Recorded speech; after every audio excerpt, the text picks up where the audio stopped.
ሰላም ጤና ይስጥልን አድማጭ ተመልካቾቻችን፣ ይህ ሳምንታዊ የኢዜአ ስፖርት የሬዲዮ ፖድካስት ፕሮግራም ነው። በዛሬው ዝግጅት ከሀገር ውስጥ የኢትዮጵያ ፕሪምየር ሊግ የመጀመሪያ ዙር መርሃ ግብርን በስፋት የምንቃኝ ይሆናል። ከውጭ በሳምንቱ መጨረሻ ቀናት በአውሮፓ ታላላቅ ሊጎች የተደረጉ ጨዋታዎችን እንመለከታለን። ፕሮግራሙን በመምራት እኔ ሙሴ መለስ አብራችሁ ቆያለሁ። እስከ ፕሮግራም ፍጻሜ መልካም ቆይታ።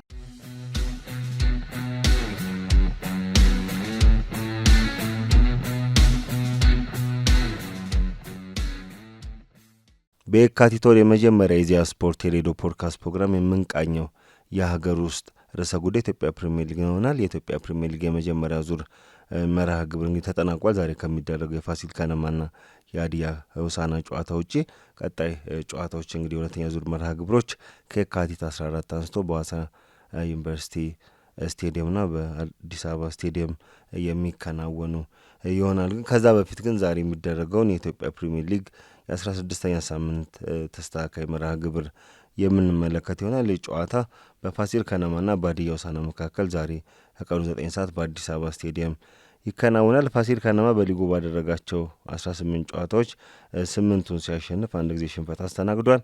በ9 ጨዋታዎች ላይ አቻ ተለያይቷል። በርካታ አቻ ውጤቶች አስመዝግቧል። ካሸነፈው ጨዋታ በላይ አቻ ያወጣው ጨዋታ ይበልጣል። በጨዋታዎቹ 14 ግቦችን ሲያስቆጠር 7 ጎሎችን አስደናግዷል። ቡድኑ በ33 ነጥብ አራተኛ ደረጃ ላይ ይገኛል። ፋሲል ከነማ በሊጉ ዝቅተኛ ግብ መጠን ማለትም 7 ግብ የተቆጠረበት ሲሆን አነስተኛ ሽንፈት አንድ ሽንፈት ብቻ እያስተናገደ ቡድን ሆኗል ማለት ነው። ተጋጣሚው ሀዲያ ሆሳዕና በውድድር ዓመቱ 18 ጨዋታዎችን አከናውኖ በ5 ድል ሲቀነው 7 ጊዜ ተሸንፏል። በቀሪ 6 ጨዋታዎች ነጥብ ተጋርቷል። 16 ግቦችን ሲያስቆጥር 20 ጎሎች ተቆጥሮበታል ማለት ነው። ሀዲያ ሆሳዕና በ20 ነጥብ 15ኛ ደረጃ ላይ ተቀምጧል። ፋሲል ከነማ ካሸነፈ በ36 ነጥብ የሊጉ የመጀመሪያ ዙር የመራ የማጠናቀቅ ዕድል ያገኛል ማለት ነው። 3 ነጥብ ደግሞ ሀዲያ ሆሳዕና ካገኘ ከወራጅ ቀጠና እንዲርቅ እንግዲህ ያስችሏል ማለት ነው። ሁለቱ ቡድኖች በ16ኛው ሳምንት ሊያደርጉት የነበረው ጨዋታ እንግዲህ በጥምቀት በዓል ምክንያት መራዘሙ የሚታወስ ነው። አጠቃላይ ወደ ኢትዮጵያ ፕሪምየር ሊግ የመጀመሪያ ዙር ዳሰሳ ነው አሁን የምንመጣው። የኢትዮጵያ ፕሪምየር ሊግ የመጀመሪያ ዙር እንግዲህ 19 ሳምንታትን አስቆጥሮ እንግዲህ ባሳለፍነው ሳምንት መጨረሻ መጠናቀቁ የሚታወስ ነው ማለት ነው። ሲዳማ ቡና አሁንም የሊጉ መሪ ይሆናል። ይሁንና ፋሲል ሐዋሳ ከተማና ነገሌ አርሲ በተመሳሳይ 35 ነጥብ በማስመዝገብ እንግዲህ እኩል በግብ ክፍያ ተበላልጠው ሁለተኛና ሶስተኛ ደረጃን ይዟል።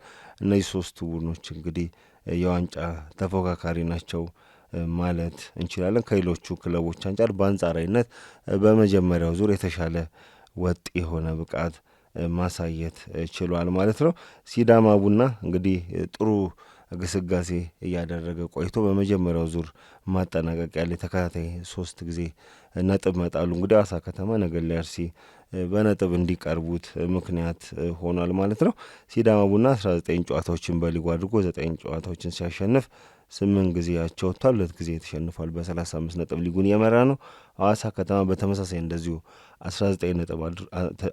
19 ጨዋታዎችን አድርጎ 10 ጨዋታዎችን ሲያሸንፍ በ4 ሽንፈት አስተናግዷል። 5 ጊዜ አቻ ወጥቷል። አዲስ አዳጊው ነገሌ አርሲ 19 ጨዋታዎችን አድርጎ 10 ጨዋታዎችን ሲያሸንፍ በ4 ጨዋታዎች ላይ እንግዲህ አቻ ሽንፈት አስተናግዷል ማለት ነው። በ5 ጨዋታዎች አቻ ተለይቷል። ፋሲል ከነማ ዛሬ ተስተካካይ ጨዋታውን ያደርጋል።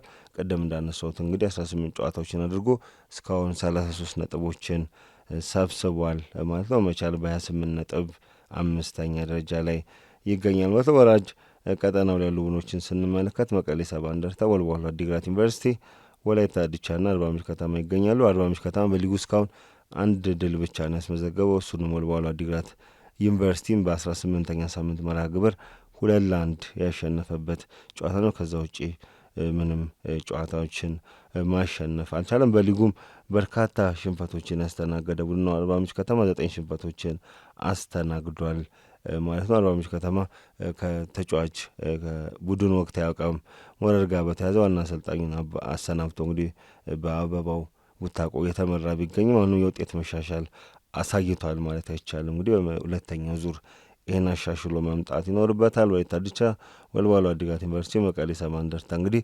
የመጀመሪያውን ዙር በአጠቃላይ በወራጅ ቀጠና ስፍራ ላይ ነው ያሳለፉት ማለት እንችላለን። ሌላኛው እንግዲህ ባልተጠበቀ ሁኔታ የባለፈው የውድድር ዓመት የሊጉ ዋንጫ አሸናፊ ኢትዮጵያ መድን የመጀመሪያውን ዙር 16ኛ ደረጃ ይዞ ነው የጠናቀቀው። እንግዲህ ወራጅ ቀጠና ስጋት ውስጥ የሚገኝ ቡድን ሆኗል ማለት ነው። በሊጉ ባደረጋቸው 19 ጨዋታዎች 4 ጊዜ ብቻ ነው ማሸነፍ የቻለው። 7 ሽንፈት ሲያስተናግድ 8 ጊዜ አቻ ወጥቷል። በ20 ነጥብ 16ኛ ደረጃ ይገኛል።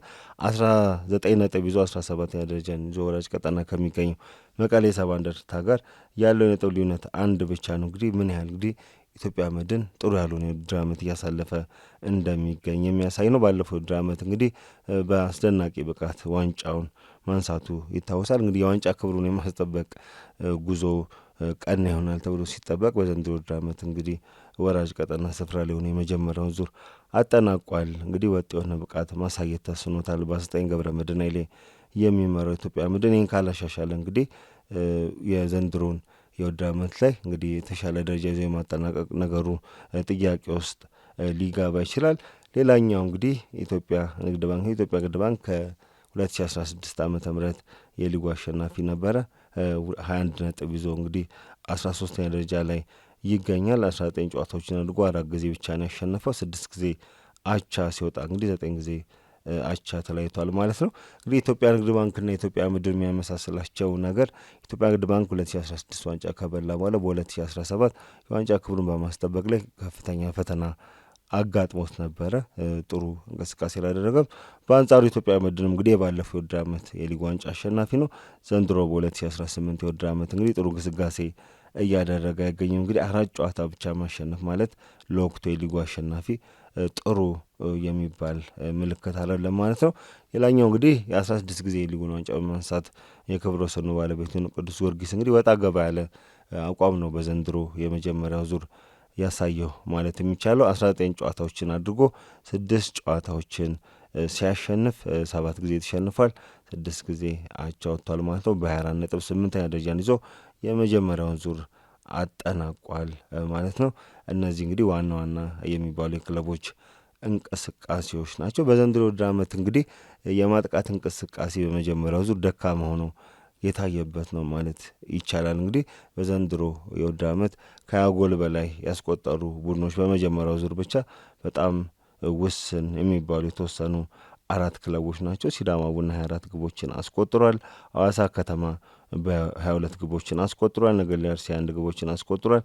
መቻል 23 ግቦችን አስቆጥሯል ማለት ነው። ከእነዚህ ክለቦች ውጪ ከ20 ጎል በላይ ያስቆጠረ ቡድን የለም ማለት ነው። እነዚህ በጣም አነስተኛ የሚባሉ ናቸው ማለት ከግብ ማስቆጠር አንጻር ያለው ነገር ከአጥቂዎች ድክመትና ከቡድኖች የማጥቃት ድክመት የሚነሳ ነው ማለት ይቻላል ማለት ነው። በአጠቃላይ ደግሞ በርካታ አቻ ውጤቶች የተመዘገቡበት የመጀመሪያው ዙር ነው ማለት ይቻላል። አቻ ውጤቶች በጣም በየሳምንቱ ከሚደረጉ 10 ጨዋታዎች ቢያንስ 5 ጨዋታዎች ወይ 6 ጨዋታዎች በአቻ ውጤት ይጠናቀቃሉ። ይህ እንግዲህ ምን ያህል ቡድኖች ለመሸናነፍ የሚያደርጉት እንቅስቃሴ ላይ እንግዲህ አንዱ የበላይ ሆኖ የማሸነፍ አቅም እንደሌለው የሚያሳይ ነው። ባህር ዳር ከተማ 12 አቻዎችን በመውጣት በዘንድሮ የመጀመሪያው ዙር እንግዲህ በርካታ የአቻ ውጤቶችን ያስመዘገበ ቡድን ሆኗል። አዳማ ከተማ 10 ጊዜ አቻ ወጥቷል። የሊጉ መሪ ኢትዮጵያ መድንም 8 ጊዜ አቻ ወጥቷል ማለት ነው። ምን ያህል የአቻ ውጤቶች በዘንድሮ የውድድር ዓመት እየተመዘገቡ እንደሆነ በስፋት መመልከት ይቻላል ማለት ነው። ወላይታ ዲቻም እንደዚሁ በ10 ጨዋታዎች አቻ ወጥተዋል። መቀሌ ሰባ እንደርታም እንደዚሁ በ10 ጨዋታዎች ላይ አቻ ወጥተዋል ማለት በርካታ የአቻ ውጤቶች ማንሳት ይቻላል። አዳማ ከተማም እንደዚሁ 10 ጨዋታዎችን በአቻ ውጤት አጠናቋል ማለት ነው። አብዛኞቹ ከነዚህ የአቻ ውጤቶች ያለ ግብ የተጠናቀቁት ጨዋታዎች ይበዛሉ ዳታዎቹ እንደሚያመላክቱት ማለት ነው። የግብ ማስቆጠር ድክመት በስፋት እንዳለ አንዱ ማሳያ እነዚህ በርካታ ያለ ግብ የሚጠናቀቁ ጨዋታዎች ናቸው። ግብም ሲቆጠር ከ3 ከ4 ግብ በላይ የተቆጠረበት ጨዋታ የለም። ምናልባት ለአብነት ኢትዮጵያ ንግድ ባንክና አዳማ ከተማ ያደረጉ ጨዋታ ላይ 5 ግቦች ተቆጥሯል። ከዛ ባለፈ ከ5 ጎል በላይ የተቆጠረበትም ጨዋታ በዘንድሮ የውድድር ዓመት አልነበረም። የክለቦች ወጥ የሆነ ብቃት አለማሳየትም እንደ አንድ የሚነሳ ጉዳይ ነው ማለት ነው። የሊጉ ከፍተኛ ግብ አስቆጣሪነት የሚያሳየው ይህንኑ ነው። የኢትዮጵያ ንግድ ባንኩ አዲስ ግዴና የቅዱስ ጊዮርጊስ አጥቂ አቤል ያለው ተመሳሳይ 8 ግቦች ያላቸው እነዚህ ተጫዋቾች በ19 ጨዋታዎች ነው 8 ግቦችን አድማጭ ተመልካዮቻችን ማስቆጠር የቻሉት። እነዚህ ተጫዋቾች እንግዲህ በአማካይ ከሁለት ጨዋታ በላይ እንግዲህ ወደ 3 ጨዋታ ገደማ ሊደርስ ይችላል። በ3 ጨዋታ እንዲህ ግብ የሚያስቆጥሩበትን ሁኔታ ነው ከነዚህ ቁጥራዊ መረጃዎች መረዳት የሚቻለው ማለት ነው። እነዚህ እንግዲህ ይህ ምን ያህል አጥቂ ድክመት ቡድኑ ላይ በየክለቦቹ ላይ የአጨራረስ ድክመት፣ የማጥቃት እንቅስቃሴው ምን ያህል ደካማ እንደሆነ የሚያሳይ ነው ማለት ነው። እነዚህ የሚነሱ ናቸው። በሊጉ ከዳኝነት ውሳኔ ጋር የተያዙ ነገሮች በስፋት ሲነሱ ነበር። በመጀመሪያው ዙር ውጤቱላ ያሳጡ የዳኝነት ውሳኔዎችን ለመመልከት ችናል። እነሱ በሁለተኛው ዙር መታረም ይኖርባቸዋል። የኢትዮጵያ እግር ኳስ ፌዴሬሽን እንግዲህ ከብሔራዊ ዳኞች ኮሚቴ ጋር በመሆን ከ2 ሳምንት በፊት አስቸኳይ ስብሰባ ጠርቶ ዳኞች ያለባቸውን ችግር እንዲያርሙና ከዚህ በኋላ ትዕግስት እንደማይኖረው አስጠንቅቆ ነበረ። እንግዲህ ዳኞች ኮሚቴም ይህንን አይቶ እንግዲህ በዳኞች ብቃት ላይ ውሳኔ ማሻሻል ላይ እንደሚሰራ አስታውቆ ነበር። የዳኝነት ውሳኔም እንግዲህ የመጀመሪያው ዙር ላይ በተለይ ወደ መጨረሻ ዙር የመጨረሻ ጨዋታዎች የመጀመሪያ ዙር የመጨረሻ ጨዋታዎች ላይ የታዩ ነገሮች ይህንኑ የሚያሳዩ ናቸው ማለት ነው። እነዚህ ከዳኝነት አንጻር የሚነሱ ናቸው። ሌላው እንግዲህ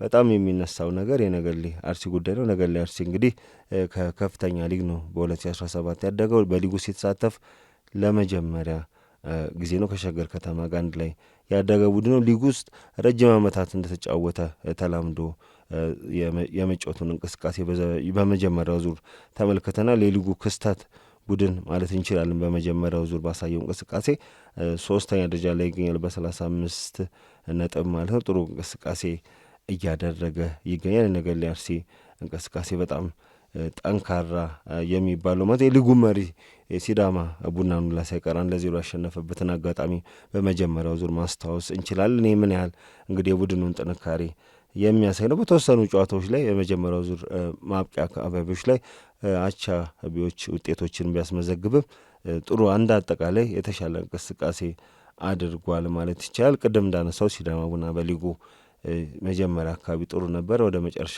ወደ ሊጉ የመጀመሪያ ዙር መገባደጃ ነጥብ እየጣለ መምጣቱ ሌሎቹ ከኋላ እንዲደርሱበት አድርጓል። አዋሳ ከተማ እንግዲህ በዘንድሮ ውድድር ዓመት ባለፈው ውድድር ዓመት ያለውን ቅድሚያ ለማነጻጸር ስንመለከት ባለፈው ውድድር ዓመት ለዓለም ሲታገል ቆይቶ በአሰልጣኝ ሙሉጌታ ምህረት እየተመራ የመጨረሻውን ጨዋታዎች በማሸነፍ ከወራጅ ቀጠና ወጥቶ ማስጠናቀቁ የሚታወስ ነው። ዘንድሮ እንግዲህ ለዋንጫ ፉክክር የተጫወተ ይገኛል። በቀድሞ የኢትዮጵያ ብሔራዊ ቡድን አምበል ሽመልስ በቀለ የተመረጋል። ሽመልስ በቀለ የሐዋሳ ከተማ አምበል ነው። ተመስገን ዳና ቡድኑ የመራው ሐዋሳ ከተማ ጥሩ እንቅስቃሴ እያደረገ ይገኛል ማለት ነው። በመጨረሻዎቹ የሊጉ የመጀመሪያ ዙር ጨዋታዎች ላይ ያስመዘገባቸው ውጤቶች ከሊጉ መሪ ሲዳማ ቡና ጋር በነጥብ እንዲተካከል አድርጎታል ማለት ነው። አጠቃላይ በመጀመሪያው ዙር የነበሩ አበይት ነገሮች ይሄን ይመስላሉ ማለት ነው። በሁለተኛው ዙር ምን ይጠበቃል? የካቲት 14 ይጀምራል የሁለተኛው ዙር መርሃ ግብር። ከአጥቂ ጋር ያሉ እነዚህ ግብ ማስቆጠር ድክመቶች መሻሻል ይኖርባቸዋል። ከዳኝነት ውሳኔ ጋር ያሉ ጉዳዮች ሊሻሻሉ ይገባቸዋል። ክለቦች ወጥ አቋም የማሳየት ነገር ላይ ሊሻሻሉ ይገባል ማለት ነው። አንድ ሰሞን 4-5 ጨዋታ ያሸንፋሉ። ከዛ በኋላ መልሶ የመውረድ ነገር በዘንድሮ የመጀመሪያው ዙር ለመመልከት ይችላል። እነዚህ ነገሮች በሁለተኛው ዙር መደገም የለባቸውም። ወጥ ብቃት ማሳየት አለባቸው። በዚሁ ከቀጠለ በሂሳባዊ ስሌቱ ምናልባት ዋንጫ የሚያሸንፈው ቡድን 70 ነጥብ ወይ ከ70 ነጥብ በታች ይዞ የሚያጠናቅቅበት እድል ሊኖር ይችላል። ይሄ በጣም ደካማ ሊባል የሚችለው ማግኘት ከሚችሉት ከ100 ነጥብ በላይ እንግዲህ 70 ነጥብ ብቻ ማግኘት ጥሩ መጥፎ የሚባል አይደለም፣ ግን የእነዚህ የአቻ ውጤቶች ድምር ውጤት ነው ማለት ይቻላል። እንግዲህ ተጫዋች ቡድኖች ከጨዋታዎች የሚያሳዩት ብቃት ወጥነት ሊኖረው ይገባል። አጥቂዎች ጋር ያሉ ድክመቶች መታረም አለባቸው።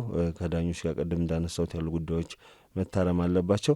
ከዲሲፕሊን ጋር በተያያዘ ዘንድሮ በአንጻራዊነት የተሻሉ ነገሮች ቢኖሩ በአንዳንድ ጨዋታዎች ላይ የተመለከትናቸውም የስፖርት የጨዋነት ጉድለቶች እነዚሁ ሊታረሙ ይገባል። ጨዋ ደጋፊዎችም እንዳሉ እንግዲህ በአንዳንድ ጨዋታዎች ላይ የቡድን መሪዎች፣ አሰልጣኞች፣ አጠቃላይ የቡድን አባላት ተገቢ ያልሆነ ስፖርታዊ ጨዋነት ባህሪ ሲያሳዩ የተመለከትንባቸው አጋጣሚዎች አሉ። ይሄ በየሳምንቱ የኢትዮጵያ ፕሪሚየር ሊግ አክሲዮን ማህበር የውድድርና ስነ ስርዓት ኮሚቴ በሚወጣው ኮሚኒኬ ላይ በስፋት እነዚህ አይነት ተጫዋቾች የቡድን መሪዎች ተቀጥተዋል የሚሉ መረጃዎች በየሳምንቱ መስማት የተለመደ ይሆናል። እነዚህን ነገሮች በሁለተኛው ዙር አርሞ መምጣት ያስፈልጋል። እንግዲህ የዛሬው ጨዋታ ከተጠናቀቀ በኋላ የፋሲል ከነማና ሀዲያ ሆሳዕና እንግዲህ የመጀመሪያው ዙር ሙሉ ለሙሉ ይጠናቀቃል።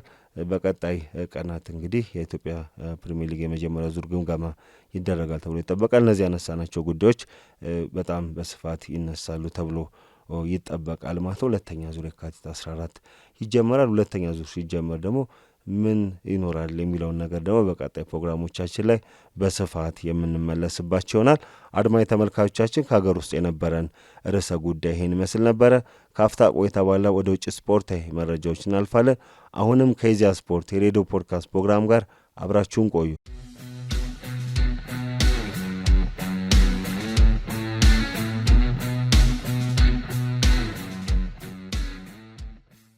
ተመልሰናል። አድማጭ ተመልካቾቻችን ከውጭ የምንመለከተው በሳምንቱ መጨረሻ ቀናት በአውሮፓ ሊጎች የተደረጉ ጨዋታዎችን ይሆናል። ቅድሚያ የምናገኘው የእንግሊዝ ፕሪሚየር ሊግን የእንግሊዝ ፕሪሚየር ሊግ የ5ኛ ሳምንት ጨዋታዎች ከአርብ ጀምሮ እስከ እሁድ ተከናውኗል። አርብ ዕለት እንግዲህ በሊጉ የ5ኛ ሳምንት የመክፈቻ ጨዋታ ሊድስ ዩናይትድ ኖቲንግሃም ፎረስትን 3-1 በማሸነፍ እንግዲህ ወሳኝ 3 ነጥብ አግኝቷል። ከወራጅ ቀጠና ለመራቅ የሚያስችለው መልካም አጋጣሚ ነበር። እንግዲህ የሳምንቱ ተጠባቂ ጨዋታ የነበረው ትላንትና በአንፊልድ ሮድ ስቴዲየም ማንቸስተር ሲቲና ሊቨርፑል ያደረጉት ጨዋታ ነበር። የጨዋታ በማንቸስተር ሲቲ 2-1 አሸናፊነት ተጠናቋል። ዶሚኒክ ሶቦስላይ በ74ኛው ደቂቃ ባስቆጠረው ግብ ሊቨርፑል 1-0 መብራት ችሎ ነበር። ዶሚኒክ ሶቦስላይ በጣም ከቀጥታ ቅጣት ምት በግሩም ሁኔታ ያስቆጠረው ግብ እንግዲህ ሊቨርፑል መሪ አድርጎ ነበረ። ይህም በዋንጫ ፉክክር ውስጥ ያለው ማንቸስተር ሲቲ ስጋት ውስጥ የጣለ ጉዳይ ነበር። ምክንያቱም አርሰናል ቅዳሜ ለሰንደርላንድን 3-0 ማሸነፉ ተከትሎ ከሲቲ ጋር ያለው ነጥብ ልዩነት ወደ 9 ከፍ ብሏል። ነጥብ ቢጥል ማንቸስተር ሲቲ ከዋንጫ ፉክክር ውጭ የሚሆንበት አጋጣሚ ይፈጠር ነበረ። በርናንዶ ሲልቫ በ84ኛው ደቂቃ ያስቆጠረው ግብ ማንቸስተር ሲቲን አቻ አድርጓል። ኤርሊንግ ሃላንድ እንግዲህ በ93ኛው ደቂቃ የተገኘውን የፍጹም ቅጣት ምት ከመረብ ላይ ያሳርፏል። ይህ እንግዲህ አሊሰን ቤከር የሊቨርፑሉ ግብ ጠባቂ በሪያን ቸርኪ ላይ በተፈጸመው ጥፋት የተገኘ ፍጹም ቅጣት ምት ነው። ሪያን ቸርኪ ከሁለተኛው ከሃላንድ ግብ መቆጠር በኋላ እንግዲህ ግብ አስቆጥርም በቫር ታይቶ ከጨዋታ ጥፋት ተፈጽሟል በሚል እንግዲህ ግቡ መሻሩ የሚታወቅ ነው። ሌላኛው እንግዲህ ዶሚኒክ ሶቦስላይ ግቡን ለሊቨርፑል ያስቆጠሩ ተጫዋች በ100ኛው ደቂቃ ሃላንድን ግልጽ የግብ ዕድል በመከልከሉ ምክንያት በቀይ ካርድ ከሜዳ ተሰናብቷል። ተገቢ ያልሆነ ስህተት ነው እንግዲህ ዶሚኒክ ሶቦስላይ የፈጠረው። ቀጥታ ቀይ መሆኑ እንግዲህ ቀጣይ 3 ጨዋታዎች እንዳይሰለፍ ያደርጓል። እንግዲህ ሊቨርፑል በአውሮፓ መድረክ ለመሳተፍ ለሚያደርገው ጉዞ ትልቅ አሉታዊ ተጽዕኖ የሚያሳድር ነው። ዶሚኒክ ሶቦስላይ በዘንድሮው ውድድር ዓመት በሊቨርፑል ወጥ ብቃት ካሳዩ ድንቅ ተጫዋቾች መካከል አንዱ ነው። ከአመት ዓመት ብስለት እያሳየ የቡድኑ ቁልፍ ተጫዋች የሆነ መምጣቱን አሳይቷል። ትናንትና እንግዲህ ግብ አስቆጥሮ ቡድኑን መሪ ቢያደርግም እንግዲህ በስተመጨረሻ በቀይ ካርድ የወጣበት መንገድ ብዙ የሊቨርፑል ደጋፊዎችን ያላስደሰተ ሆኗል ማለት። ውጤቱን ተከትሎ ማንቸስተር ሲቲ እንግዲህ ነጥቡን ወደ 50 ከፍ አድርጓል። ከሊጉ መሪ አርሰናል ጋር ያለው ነጥብ ልዩነት ወደ 6 ዝቅ ብሏል ማለት ነው። ሊቨርፑል በ39 ነጥብ 6ኛ ደረጃ ላይ ይገኛል ማለት ነው። ማንቸስተር ዩናይትድ እና ቼልሲ ማሸነፋቸውን ተከትሎ እንግዲህ በአውሮፓ ሻምፒዮንስ ሊግ የመሳተፍ እንትኑ ላይ ጥላ ያጠላ ውጤት አስመዝግቧል ማለት ይቻላል። ሊቨርፑል ማንቸስተር ሲቲ እንግዲህ የዋንጫ የማንሳት ተስፋውን ያለመለመበትን በዋንጫ ፉክክሩ የቆየበትን ወሳኝ 3 ነጥብ አግኝቷል። እንግዲህ ማንቸስተር ሲቲ ተመልሷል ሲል በርናንዶ ሲልቫ አስተያየቱን ሰጥቷል ማለት ነው። ትናንትና የተደረገው ሌላኛው ጨዋታ በአሜክስ ስቴዲየም ብራይተንና ክሪስታል ፓላስ ያደረጉት ጨዋታ ነበረ። ሴኔጋላዊው እስማኤል አሳር በ31ኛው ደቂቃ ባስቆጠረው ግብ ክሪስታል ፓላስ ብራይተንን ከሜዳ ውጭ አሸንፏል። ይህም ከወራጅ ቀጠና ስጋት እንዲርቅ ያደረገው ወሳኝ 3 ነጥብ አግኝቷል ማለት ነው። ቅዳሜ የተደረጉ ጨዋታዎችን ነው የምንመለከተው። ቅዳሜ ዕለት አርሰናል ሰንደርላንድን 3-0 አሸንፏል። ቪክቶር ዮኬሬሽ በ66ኛውና በ93ኛው ደቂቃ 2 ግቦችን አስቆጥሯል። ማርቲን ዙቢሜንዲ በግሩም ሁኔታ እንግዲህ በ42ኛው ደቂቃ ያስቆጠረው ግብ እንግዲህ ለላኛው ለመድፈኞቹ ግብ ያስቆጠረ ተጫዋች ሆኗል ማለት ነው። ቪቶሪ ኮሬስ የጨዋታው ኮከብ ተጫዋች ሆኗል። በበርካታ ገንዘብ ወጥቶበት የመጣው ቪቶሪ ኮሬስ እንግዲህ ግብ ባለማስቆጠሩ ምክንያት ከፍተኛ ትችት ቢያስተናግድም እንግዲህ በቅርብ ጨዋታዎች ላይ ግብ ያስቆጠረ ይገኛል። እንግዲህ ባለፉት 4-5 ጨዋታዎች ላይ 6 ግብ ማስቆጠሩ እንግዲህ የተቾቹን አፍ እንዲያዘጋ ምክንያት ሆኖታል ማለት ነው። ቅዳሜ በተደረገው ሌላኛው ጨዋታ ማንቸስተር ዩናይትድ ቶተንሃምን 2-0 አሸንፏል። ብሪያን ምቤሞና ብሩኖ ፈርናንዴስ 81ኛው ደቂቃ ላይ ባስቆጠሯቸው ግቦች ማንቸስተር ዩናይትድ አሸናፊ መሆን ችሏል ማለት ነው። 4 ተከታታይ ሊግ ድሎችን ማስመዝገብ ችሏል። ከ2 ዓመት በኋላ ለመጀመሪያ ጊዜ ያስመዘገበው ነው። በጊዜ አሰልጣኝ ማይክል ካሪክ እየተመራ የሚገኘው ማንቸስተር ዩናይትድ ጥሩ ግስጋሴን እያደረገ ይገኛል። በማይክል ካሪክ ስር 4 ጨዋታዎችን በተከታታይ ማሸነፍ ችሏል ማለት ነው። ማንቸስተር ዩናይትድ ወሳኝ 3 ነጥብ አግኝቷል። በዚህ ጨዋታ ላይ ክርስቲያን ሮሜሮ የቶተናሙ አምበል በ9ኛው ደቂቃ በካርድ ከሜዳ ተሰናብቷል። ይህም በቶተናም የጨዋታ እንቅስቃሴ ላይ ተጽዕኖ ያሳደረ ነው ማለት ይቻላል ማለት ነው። እነዚህ ናቸው እንግዲህ ዋና ዋና የሚባሉ ጨዋታዎች። ቼልሲ ወልቭስን 3-1 አሸንፏል ቅዳሜ ዕለት። ይህም ሌላኛው ተጠቃሽ ውጤት ነው። ብሬንፎርድ ኒውካስትል ዩናይትድ እንደዚህ 3-2 ማሸነፍ ችሏል ማለት ነው። የ5ኛ ሳምንት ጨዋታዎችን ተከትሎ ያለውን የደረጃ ሰንጠረዥ ስንመለከት አርሰናል በ56 ነጥብ ይመራል።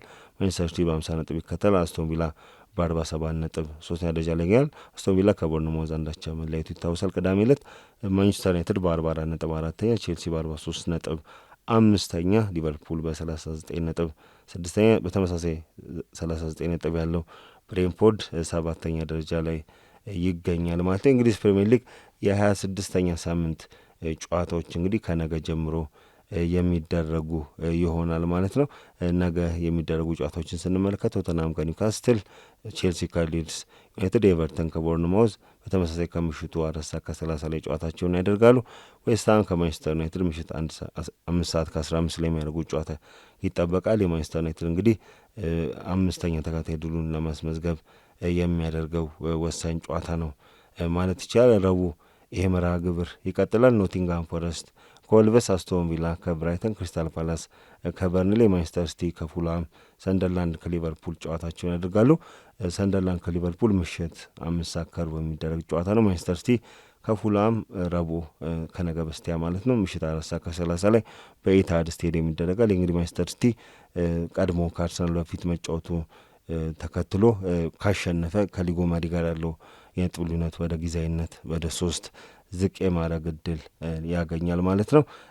የሊጉ መሪ አርሰናል እንግዲህ ሐሙስ ዕለት ከብሬንትፎርድ ጋር ጨዋታውን የሚያከናውን ይሆናል ማለት ነው። ከሜዳ ውጭ የሚደረግ ጨዋታ ነው። የ6ኛ ሳምንት ጨዋታዎች እንግዲህ ይደረጋሉ። እነዚህ በሳምንቱ መጨረሻ አጋማሽ ላይ የሚደረጉ ጨዋታዎች በዋንጫ ፉክክሩ ላይ የራሳቸው ተጽዕኖ ያላቸው ጨዋታዎች ናቸው ማለት ይቻላል። ሌላኛው የስፔን ላሊጋ ነው። የስፔን ላሊጋ 23ኛ ሳምንት ጨዋታዎች እንደዚሁ በሳምንቱ መጨረሻ ቀናት ተደርጓል። የሊጉ መሪ ቅዳሜ ዕለት ባርሴሎና ሪያል ማዮርካን 3-0 አሸንፏል። ሌዋንዶስኪ፣ ላሚን ያማል፣ በርናል ግቦቹን አስቆጥሯል። በርናል 18 ዓመት ታዳጊ ነው።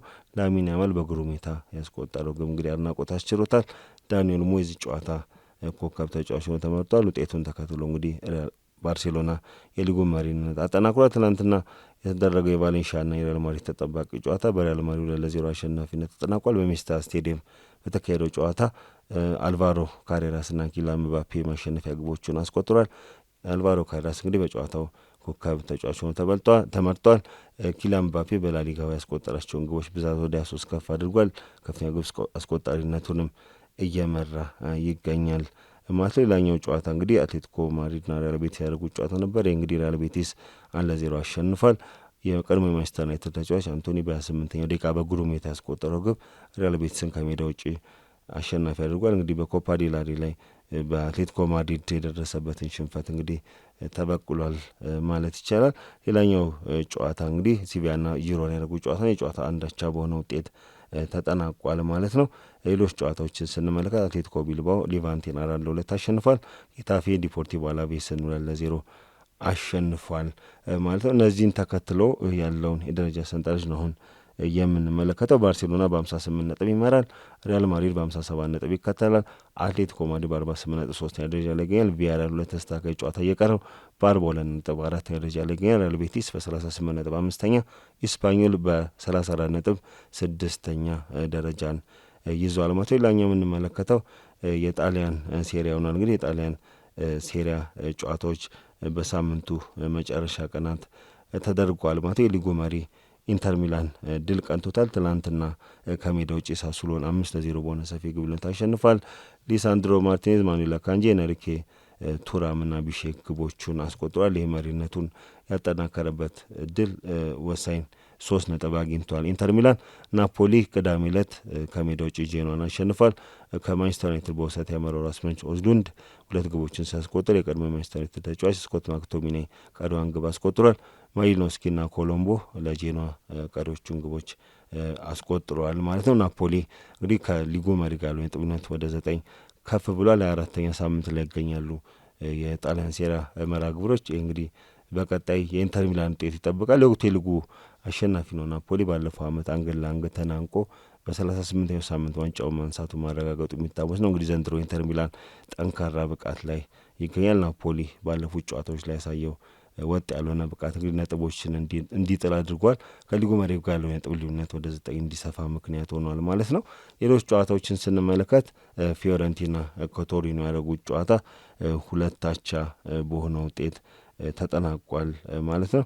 እነዚህን ይመስላሉ እንግዲህ የጣሊያን ሴራ ጨዋታዎች። በጣሊያን ሴራ ዛሬ ቀሪ የ4ኛ ሳምንት 2 ጨዋታዎች ይደረጋሉ። አትላንታ ከክሪሞኔንሴ ምሽት 2:30 ላይ ጨዋታቸውን ያደርጋሉ። ሮማ ከካግሊያሪ ምሽት 4:45 ላይ ጨዋታቸውን የሚያከናውን ይሆናል። የደረጃ ሰንጠረዡን ስንመለከት ኢንተር ሚላን በ58 ነጥብ ይመራል። ኤሲ ሚላን በ50 ነጥብ ይከተላል። በ8 ነጥብ ልዩነት አላቸው። ናፖሊ በ49 ነጥብ 3ኛ ደረጃ ላይ ይገኛል። ጁቬንቱስ በ46 ነጥብ 4ኛ ደረጃ ላይ ይገኛል። ሮማ 43 ነጥብ ይዞ 5ኛ ደረጃ ላይ ይገኛል። ዛሬ ካሸነፈ እንግዲህ ከጁቬንቱስ ጋር በነጥብ እኩል ይሆናል። በሴስ ፋብሪጋዝ የሚመራው ኮሞ በ40 ነጥብ 6ኛ ደረጃ ላይ ይገኛል። አትላንታ በ36 ነጥብ 7ኛ፣ ላዚዮ በ33 ነጥብ 8ኛ ደረጃ ላይ ይገኛሉ ማለት ነው። ሌላኛው የምንመለከተው የጀርመን ቡንደስሊጋ ሆናል። የጀርመን ቡንደስሊጋ የ21ኛ ሳምንት ጨዋታዎች እንደዚሁ በሳምንቱ መጨረሻ ቀናት ተደርጓል። ትናንትና በተደረገው ጨዋታ የሊጉ መሪ ባየር ሙኒክ ሆፈንሃይምን 5-1 በሆነ ሰፊ ግብ ልዩነት አሸንፏል። ሉዊስ ዲያዝ 3 ግቦችን በማስቆጠር ሃትሪክ ሰርቷል። አሪኬን ቀሪዎቹን ግቦች በፍጹም ቅጣት ምት ከመረብ ላይ አሳርፏል። ክራማሪች ለሆፈንሃይም ብቸኛውን ግብ ከመረብ ላይ አሳርፏል። ሉዊስ ዲያዝ ጨዋታው ኮከብ ሆኖ ተመርጧል ማለት ነው። ቦሩሲያ ዶርትሙንድ ከሜዳ ውጭ ወልፍስበርግን ቅዳሜ ዕለት አስተናግዶ አድርጎ 2-1 በሆነ ውጤት አሸንፏል። ጁሊያን ብራንድና ሴርሂዮ ጉራይሲ ግቦቹን አስቆጥሯል። ኪሪኪራስ ለወልፍስበርግ ብቸኛውን ግብ ከመረብ ላይ አሳርፏል ማለት ነው።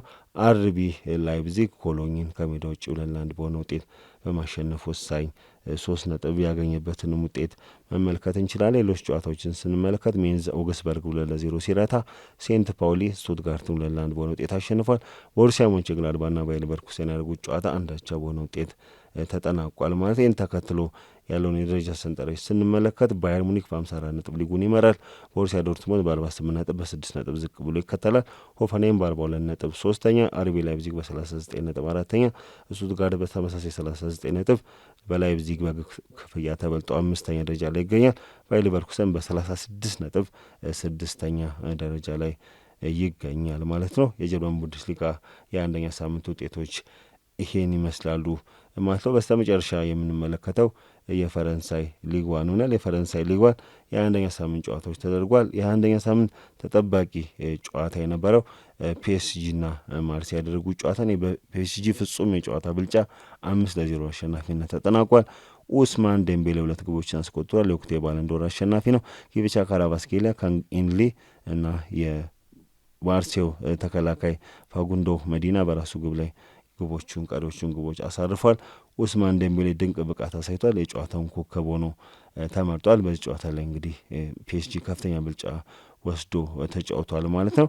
ውጤቱን ተከትሎ እንግዲህ የሊጉን መሪነት በድጋሚ ከሌንስ መረከብ ችሏል ማለት ነው። ያኛው በዘንድሮ የውድድር ዓመት ድንቅ ብቃቱን ያሳየ የሚገኘው ቡድን ሌንስ ነው። የሊጉ ክስተት ነው ማለት ይቻላል። ሬንስን ቅዳሜ ለ3-1 በሆነ ውጤት አሸንፏል። በ10 ተጫዋች ተጫውቶ ነው እንግዲህ ሬንስን ያሸነፈው። ኤድዋርድ አጊላርና ሴንት ማክሲሜን ግቦቹን አስቆጥሯል። ሊፓውል ለሬንስ ብቸኛውን ግብ ከመረብ ላይ አስቆጥሯል። ፍሎሪያን ቶቫን የጨዋታው ኮከብ ተጫዋች ሆኗል። እንግዲህ የሌንስ ተጫዋች ነው። በዘንድሮ የሌንስ ድንቅ እንቅስቃሴ ጥሩ አስተዋጽኦ እያደረገ የሚገኝ ተጫዋች ነው ማለት ነው። ሊዮን ናውንተን 1-0 አሸንፏል። ብረስት ሎሪዮን 2-0 በሆነ ውጤት አሸንፏል። ሬንስን 3-1 በሆነ ውጤት ማሸነፍ ችሏል ማለት ነው። እነዚህ ጨዋታዎች እንግዲህ በሳምንቱ መጨረሻ ቀናት ከነበሩ ወሳኝ ጨዋታዎች መካከል የሚጠቀሱ ናቸው። ኒስና ሞናኮ ያደረጉት ጨዋታ ያለግባቸው ውጤት ተጠናቋል። ሞናኮ ተከታታይ ነጥብ እየጣለ መሆኑ ከሊጉ ቶፕ 4 እንዲወጣ አድርጎታል። የአንደኛ ሳምንት ጨዋታዎችን ተከትሎ የፈረንሳይ ሊግ 1 የደረጃ ሰንጠረዥን ስንመለከት ማርሴይ ፒኤስጂ በ50 ነጥብ ይመራል። ሌንስ በ49 ነጥብ ይከተላል። ሊዮን በ42 ነጥብ ሶስተኛ፣ ማርሴይ በ39 ነጥብ አራተኛ ደረጃ ላይ ይገኛል ማለት ነው። ትናንት የደርቢ ጨዋታ ማሸነፉን ተከትሎ ፒኤስጂ ወደ መሪነት ተመልሷል። ሊል በ33 ነጥብ 5ኛ ደረጃ ላይ ይገኛል። ሬንስ በ30 ነጥብ 6ኛ ደረጃ ላይ ይገኛል ማለት ነው። ሞናኮ ወደ 10ኛ ደረጃ ዝቅ ብሏል ማለት ነው በ28 ነጥብ። ውጤቱ ከጊዜ ወደ ጊዜ እያሽቆለቆለ ይገኛል ማለት ነው። የሞናኮ የዘንድሮ እንቅስቃሴ ጥሩ የሚባል አይደለም ማለት ነው። እነዚህ በአውሮፓ ታላላቅ ሊጎች የተደረጉ ጨዋታዎች ናቸው። እንግዲህ ከሀገር ውስጥም ከውጭ የሚያነሳናቸውን መረጃዎች እንግዲህ በቀጣይ ፕሮግራሞቻችን ላይ በስፋት የምንመለስባቸው ይሆናል። አድማጭ ተመልካቾቻችን የዛሬው የኢዜአ ስፖርት የሬዲዮ ፖድካስት ፕሮግራም ይሄን ይመስል ነበረ። ሳምንት በሌላ ፕሮግራም እስከምንገናኝ እስከ ሳምንት ቸርን ሰንብት።